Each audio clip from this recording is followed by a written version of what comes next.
السلام علیکم ورحمۃ اللہ وبرکاتہ۔ الحمد للہ الذی کتب الآثار ونسخ الآجال والقلوب عنده مفضیہ والسر عنده علانیہ الحلال ما احل والحرام ما حرم والدین ما شرع والامر ما قضى الخلق خلقه والعبد عبده وهو الله الرؤوف الرحيم واشهد ان لا اله الا الله وحده لا شريك له واشهد ان سيدنا ومولانا محمدا عبده ورسوله اما بعد فاعوذ بالله من الشيطان الرجيم بسم الله الرحمن الرحيم من آياته ان خلق لكم من انفسكم ازواجا لتسكنوا اليها وجعل بينكم مودة ورحمة ان في ذلك لآيات لقوم يتفكرون وقال النبي صلى الله تبارك وتعالى عليه وسلم خيركم خيركم لأهله وأنا خير لأهلي او كما قال صلی اللہ تبارک و تعالی علیہ وسلم۔ پھر محترم بھائی اور دوستو، اللہ نے انسانوں کو مختلف، آہستہ رکھو بھائی آہستہ رکھو، اللہ نے انسانوں کو مختلف رشتوں میں جوڑا ہوا ہے۔ ہر رشتے کا اپنا مقام ہے، کوئی رشتہ دوسرے رشتے کی جگہ نہیں لے سکتا، اور اس میں حسن سلوک کو اللہ نے اتنا بڑا کام قرار دے دیا کہ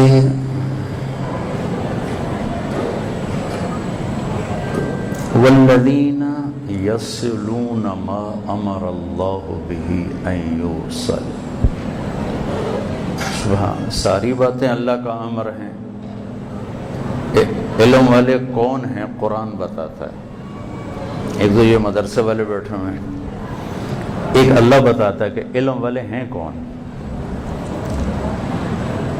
افمن یعلم انما انزل الیک من ربک الحق کمن هو اعمی انما یتذکر اولو الالباب، کون ہے وہ اولو الالباب؟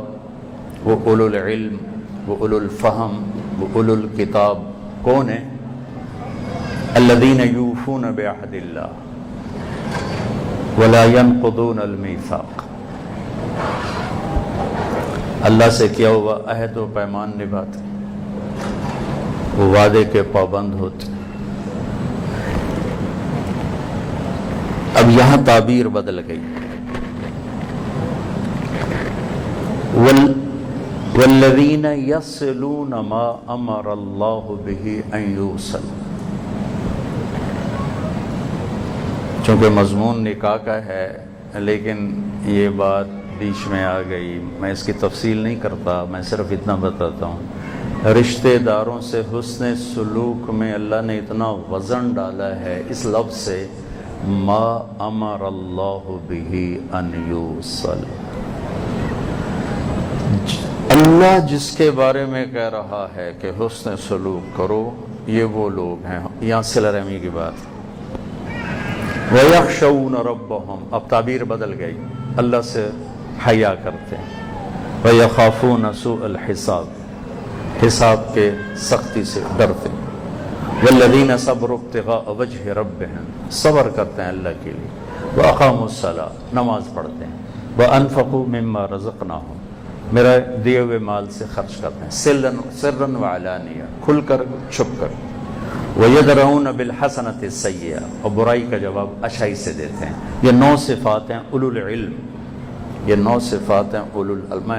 جو ہمارے بچے فارغ ہوتے ہیں میں ان سے یہ کہتا رہتا ہوں، ایک سند ہم آپ کو دے رہے ہیں کہ یہ مدرسہ حسنین کا فارغ اب عالم کہلائے گا، لیکن اللہ کے ہاں عالم اس سند سے نہیں بنتا، خیر المدارس کی سند سے عالم نہیں بنتا، وہ فاروق اعظم کی سند سے وہ عالم نہیں بنتا ہے، وہ ان 9 صفات پہ عالم کہلاتا ہے اللہ کی بارگاہ میں۔ یہ سند تو ایک علامت، ایک پہچان ہے کہ اس نے یہ کچھ پڑھا ہوا ہے، یہ علم کی علامت نہیں ہے۔ علم کی علامت یہ 9 چیزیں ہیں جو اللہ نے قرآن میں ارشاد فرمائی۔ تو رشتوں کو جوڑنا یہ بہت بڑا امر ہے۔ جب یہ ٹوٹتا ہے تو معاشرت ٹوٹ جاتی ہے، اور جو معاشرت ٹوٹتی ہے تو سارا نظام زندگی تباہ ہو جاتا ہے۔ ان تمام رشتوں میں میری بات شاید آپ کو عجیب لگے، سب سے بڑا رشتہ خاوند اور بیوی ہے۔ شاید یہ میری بات کانوں کو نہ آشنا لگے، جو کہ ہم صرف ماں باپ سنتے ہیں، ماں باپ ماں باپ ماں باپ۔ یہ بات بہت سے کانوں کو پہلی دفعہ ٹکرا رہی ہوگی کہ جس رشتے کو اللہ نے اپنی نشانی قرار دیا وہ ماں باپ نہیں، اولاد نہیں، مامے چاچے نہیں، دادے دادی نہیں، ساس سوہرے دادا کے دائیں شریعت ذکر ہی پتہ نہیں ہے کہ نہیں، یہ مفتی سب تلاش کریں گے۔ مرتبے بتائے، وبالوالدین احسانا اما يبلغن عندك الكبر احدهما او كلاهما فلا تقل لهما اف ولا تنهرهما وقل لهما قولا كريما واخفض لهما جناح الذل من الرحمه وقل رب ارحمهما كما ربياني صغيرا۔ مقام بتایا، مرتبہ بتایا، خدمت کرنے کا امر دیا۔ یہ عجب آیت کہ اللہ تعالیٰ خامد اور بیوی کے رشتے کو بتا رہا ہے کہ یہ تیرے رب کی نشانیوں میں سے ایک بہت بڑی نشانی ہے۔ یہ تعبیر کسی رشتے کے ساتھ نہیں، صرف اس ایک رشتے کے ساتھ۔ اللہ اپنی نشانیوں سے دلائل قائم کرتا ہے۔ ان فی خلق السماوات والارض، زمین آسمان، واختلاف اللیل والنہار، دن اور رات، والفلک التي تجری فی البحر بما ينفع الناس، سمندر میں کشتیوں کا چلنا، وما انزل اللہ من السماء من ماء، آسمان سے پانی کا برسنا، فاحیا به الارض بعد موتها، زمین کا زندہ کرنا، وبث فیہا من کل دابہ، اور اس میں بے شمار مخلوقات کو پھیلانا، وتصریف الریاح، اور ہواؤں کا ہیر پھیر، والسحاب المسخر بین السماء والارض، زمین آسمان میں معلق بادل۔ اس کے بعد اللہ کہتا ہے لآیات لقوم یعقلون، یہ تیرے رب کی بہت بڑی بڑی نشانیاں ہیں۔ اب میں ایک اور جگہ سے پڑھنے لگا، من آیاتہ، تیرے رب کی بہت بڑی نشانی، ان خلقکم من تراب، تمہیں مٹی سے بنایا۔ واقعی بہت بڑی نشانی ہے۔ میں اگلی آیت چھوڑ دیتا ہوں، اس سے اگلی پڑھتا ہوں۔ من آیاتہ خلق السماوات والارض واختلاف السنتکم والوانکم، تیرے رب کی بہت بڑی نشانی بلند آسمان، پست زمین، زبانوں کا اختلاف، لہجوں کا اختلاف، ایک ملک میں 50 زبانیں۔ من آیاتہ منامکم باللیل والنہار وابتغاؤکم من فضلہ، میری بہت بڑی نشانی تو میں سلا دیتا ہوں، پھر تمہیں اٹھا دیتا ہوں، تمہارا رزق کے نظام چلاتا ہوں۔ من آیاتہ یریکم البرق خوفا وطمعا، میں آدھی آیات پڑھ رہا ہوں۔ میری بہت بڑی نشانی کہ میں بجلیاں، بارش، بادل لاتا ہوں، اور کبھی خوف پیدا کرتا ہوں، کبھی امید پیدا کرتا ہوں، گرجنا برسنا۔ من آیاتہ ان تقوم السماء والارض بامرہ، میری بہت بڑی نشانی زمین آسمان قائم ہیں، میری بہت بڑی نشانی زمین آسمان قائم ہیں۔ عجب بات ہے اس میں نا، میں آپ ساتھ ساتھ چلتے ہیں۔ ہاں واقعی بھائی، مٹی سے انسان بہت بڑی نشانی، زمین بہت بڑی نشانی، آسمان بہت بڑی نشانی، بادل بہت بڑی نشانی، پہاڑ بہت بڑی نشانی، بارش بہت بڑی نشانی۔ ہمارا ذہن چلتا ہے۔ اب میں وہ آیت پڑھنے لگا ہوں جس پر شاید ہی کبھی خیال گیا ہو۔ من آیاتہ تیرے رب کی بہت بڑی نشانی ان خلق لکم من انفسکم ازواجا، کہ اس نے تمہیں خامند اور بیوی کے رشتے میں جوڑ دیا۔ یہ تعبیر قرآن کی صرف اس رشتے کے ساتھ آئی ہے اور کسی رشتے کے ساتھ یہ تعبیر نہیں آئی کہ تیرے رب کی بہت بڑی نشانی کہ اس نے تمہیں خامند اور بیوی کے رشتے میں جوڑا، اور اس میں 3 باتیں بتائیں جو کسی رشتے میں نہیں بتائیں۔ لِتَسْكُنُوا إِلَيْهَا، زندگی سکون والی گزرے، وَجَعَلَ بَيْنَكُمْ مَوَدَّةً، محبت پیدا کی، وَرَحْمَةً، ہمدردی پیدا کی۔ 3 خوبصورت باتیں اس ایک رشتے کے ساتھ جوڑی، اور انسانیت کا پہلا رشتہ بھی خامند اور بیوی ہے۔ آدم اور حوا، اللہ 2-4 چھوٹے چھوٹے بال نال ہی دے چھڑ دے بھئی ہے تیرا پوترا ہے تیری دید ہے، چل بھئی موجاں کر۔ پہلا رشتہ خامند اور بیوی ہی بنایا۔ نکاح، یہ نکاح ہو رہا ہے مولانا صاحب کی صاحبزادی کی، اور بہت بڑے صاحب حضرت کی پوتی کا، ماشاءاللہ۔ اللہ نے آدم کا نکاح حوا سے کروایا، آدم بنایا مٹی سے، پتلا بچھایا۔ اسرائیلی روایات ہیں 40 سال پڑا رہا، چلو ایسے ہی مان لینے 40 سال پہ رہا، وہ سوکھتا رہا، پھر اس میں روح ڈالی، پھر اسے زندہ کیا، پھر اس کو کپڑے پہنائے، پھر اس جنت میں ڈالا۔ اچھا، تو اللہ ایک ڈھیری اور بنا دیتا عورت کی، ایک ڈھیری کے ساتھ اللہ تعالیٰ اما حوا کو ڈیزائن کر دیتا۔ پتلا تو پتلا ہی ہوتا ہے عورت کا، جو مرد کا، اور وہ فرشتے تھے، ان کو کیا دلچسپی ہے؟ اللہ نے عورت کا پتلا نہیں بنایا، اس کے بت کو بھی ننگا نہیں کیا، اس کے لیے جو بنایا اس کو بھی ننگا نہیں کیا۔ جنت میں آدم کو ڈالا اور اداس کر دیا، جنت چنگی نہیں لگتی بابا جی، تنہائی کھاتی ہے۔ ایسے پیدا فرمایا کہ نہ آدم کو پتا نہ فرشتوں کو پتا، صرف اللہ جانتا ہے۔ آنکھ کھلی تو ایک حسین شکل پورے لباس میں، اللہ اما حوا کو بھی پتلا بناتا، پھر روح ڈالتا، پھر کپڑے پہناتا، پھر ساتھ کرتا۔ پہلے دن سے عورت کو عزت دی ہے، انتظار کروا کے دیے، انتظار سے چیز کی قیمت بڑھ جاتی۔ اور پورے اہتمام کے ساتھ، یہ بات تو اکثر لوگوں کو معلوم ہے کہ سب سے حسین انسان یوسف علیہ السلام تھے، لیکن یہ بات بہت کم معلوم ہے کہ سب سے حسین عورت کون تھی؟ وہ حضرت حوا تھی۔ حضرت حوا دنیا میں جتنی عورتیں آئیں گی سب سے حسین، اور اللہ نے ان کا قد دونوں کا، اماں ابا 130 فٹ تھے، 130 فٹ۔ اصل جنت کا قد بھی یہی ہوگا، جب اللہ جنت میں ڈالے گا نا تو پھر ایک دم 130 فٹ ہو جائے گا۔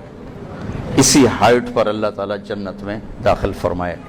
تو ٹائم کے ساتھ ہم گھستے گھستے گھستے گھستے گھستے قد رہ گئے، آگے چل کے اور بھی چھوٹے ہو جائیں۔ ویسے ایک لطیفہ ہے، زمیندار اپنے میراسی نے آ کے میرے گھوڑے نو مالش کر۔ میراسی کولی جی قوم ہے، انہوں کام کرنا نہیں آتا، صرف زبان دی روٹی کھاندے۔ وہ تھوڑی دیر تک کرتا رہا، زمیندار اندر گیا، وہ سو گیا، چور گھوڑا لے گئے۔ اس کی آنکھ کھلی تو گھوڑا غائب ہوا، لگا آج میرے لیتا رہے، آج میری خیر۔ وہ گھر گیا اور اپنا خرگوش لا کے رسی سے باندھ کے دی مالش شروع کر دیتی۔ تھوڑے دیر زمیندار باہر نکلو، گئے گھوڑا کی دیکھے جی آئے کھلوتا ہے، وہ نام مراد ہے گھوڑا ہوتا خرگوش ہے، سائیں گھوڑا ہے، مالش کی تھی ساری رات، گھس گھس گھس کے آیا کھلوتا۔ تو یہ 10,000 سال میں گھسا گھسا گھسا گھسا گھسا کے نا یہ بنا دیا ہے، آگے اور چھوٹے ہو جائیں۔ جب اللہ واپس جنت ہم سب کو اللہ عطا فرمائے، نصیب فرمائے، ہر ایمان والے کو اللہ نصیب کرے، تو اللہ دوبارہ 60 ذراع 130 فٹ۔ تو اللہ تعالیٰ نے انتظار کروایا، احترام دیا، ننگے پن سے بچایا،